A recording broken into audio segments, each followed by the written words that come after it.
Good evening, ladies and gentlemen. Looking at you all here, it's like here from the round, I feel a true sense of the Oscars, really. You're like Oscar speech. Well, you're sufficiently surprised and excited as my question. First of all, I want to thank Alan for kindly proposing me and saying this kind of things. When Alan suggested that he was going to do this, I was actually very nervous. I'm quite right, so, because when Alan does you a good turn like this, he usually has another purpose. Of course, Alan being a fine fellow he is of course a higher purpose. Secondly, I just want to put this down for a second. I don't want to delay you long because I know that the slow food and things, so don't be alarmed. It's screed. I do want to say something about this award. Of course, it's very kind and very gratifying. It's very kind of Alan and very gratifying for me to receive it. But I know that I'm really receiving this on behalf of the Cork Environmental Alliance. And the Cork Environmental Alliance, actually, we've done about nearly 16 years now. I didn't like all this talk for years, but that's how many years it is. And everyone that knows it, or me, or anything at all, knows that it is not me who has done the work, or didn't work at all, in spite of what anyone may say to the contrary. And so I just want to read out a few of those names, in particular, Terry Chambers, Brian Watson, Geraldine O'Brien, Natasha, and Jill and Bruce Bell, and many, many others who actually soldiered on, and did the work, and wrote the letters. And this award really is for them, and I'm just happy to sort of party here just for now. That's actually true. As for the history, since we're on history tonight, I've always thought of CEA really and CEF as sort of rather complementary to one another in one respect. In that CEF really is dealing with community efforts that are positive and with positive results and working through and closely with official channels in the way they do. And CEA has always been very much a campaigning organisation. It actually has, it's never been afraid to engage in controversy as often as it felt necessary. It welcomes and has welcomed challenge. It's very, very glad to have all it says most rigorously inspected.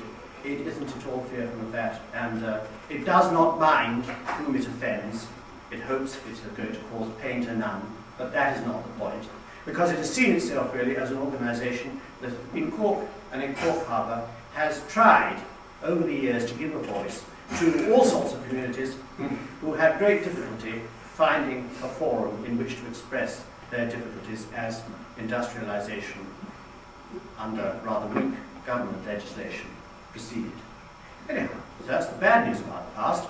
But of course, in a way, it's been a very difficult and taxing kind of society or organisation, because I was reminded, just when you were sitting there and talking, I was reminded of a conversation between, I think it was the famous actor Paul Schofield and the late Michael McLearmore, and they were standing in the wings while some productions going on and chatting this and that, as they do.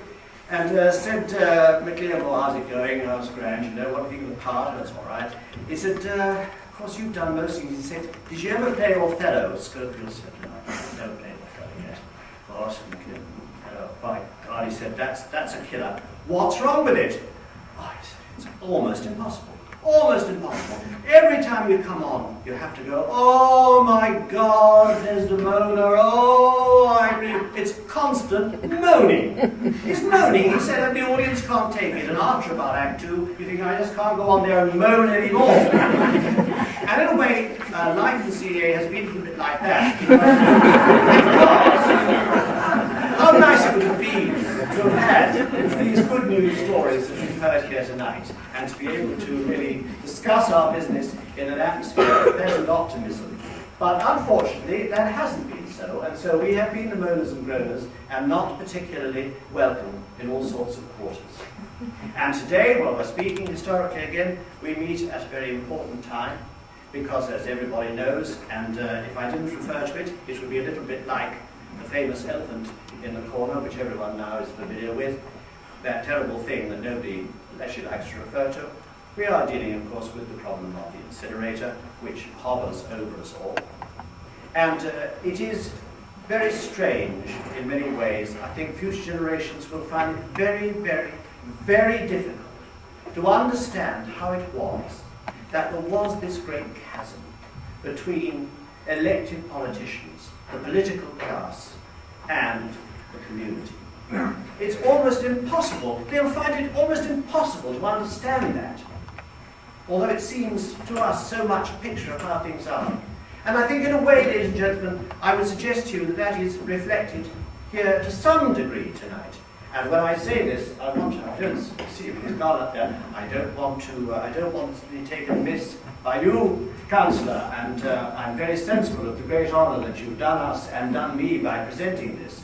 But I really do feel that it is extraordinary that we should have this in Cork, in this year of Cork culture, and we should have so many success stories and so much to be proud of. And our Minister of the Environment is not here tonight. That strikes me as absolutely, I mean, where better could he or should he be? It is extraordinary that, in a sense, all environmental matters are mysteriously marginalised. Oh, you're all doing grand, but don't get involved, actually, in the centre of power, in the centre of political decisions. That is the attitude. And it's really one that we just have to face up to it. Am I disheartened by it? Not at all. And the reason is because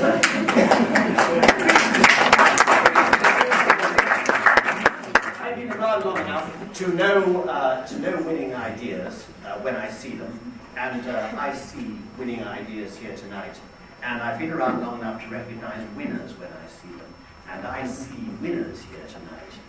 And so I feel that, our capacity to endure and to keep going, in the words of Bob Dylan, to keep on keeping on, is something we can do. However, just looking forward, I was just wondering how it would be, how might we know when the field is fought and won, and when some sort of field burst open by politicians and councillors with their partners eager for seats, because this will be a prestige meeting I'm visualising here. Why? Well, because these awards are going to be given out. And who is going to give them out? It's going to be some venerable environmentalist. He is the guest of honour. He is the honoured one. He probably has an old worn badge, Ban the Bird, still there. And he is there. He can't see the left. And of course, he is a very distinguished person. And who is going to receive the award? That's going to be the Minister for the Environment. He's the recipient. See? And he's here, or she is here. Well, it could be a lady by then, of course, you don't know. So they are here, they singular. Of course, they look quite pleased with themselves, because I suppose politicians always do that. You can't do anything about that. But still, they are, you can see they're humbled and thrilled to be in the presence of this environmentalist. See? And then the minister will make his speech. And of course he will say, well, of course he's surprised to be here, and of course it's not him at all, it's the cabinet that should be here, because he's only one, it wasn't really him at all. And he will say, and then he will say, of course, he has always been an environmentalist, really. I may say everyone's come here on public transport, of course, except for who will by then be old Dan Boyle, he'll come on his bike. What else will come by public transport? See, naturally. But anyway, the minister will continue. He's always been about, and of course his day, he will say, he started off, he was inspired by this, when once old Derry Chambers was pointed out to him in a pub. Of course he was too shy to speak to him, but there, he said, oh my God, that's the man. So this day will come, I'm telling you, and I just hope and pray that you and I, ladies and gentlemen, all live long enough to be in attendance. Thank you very much.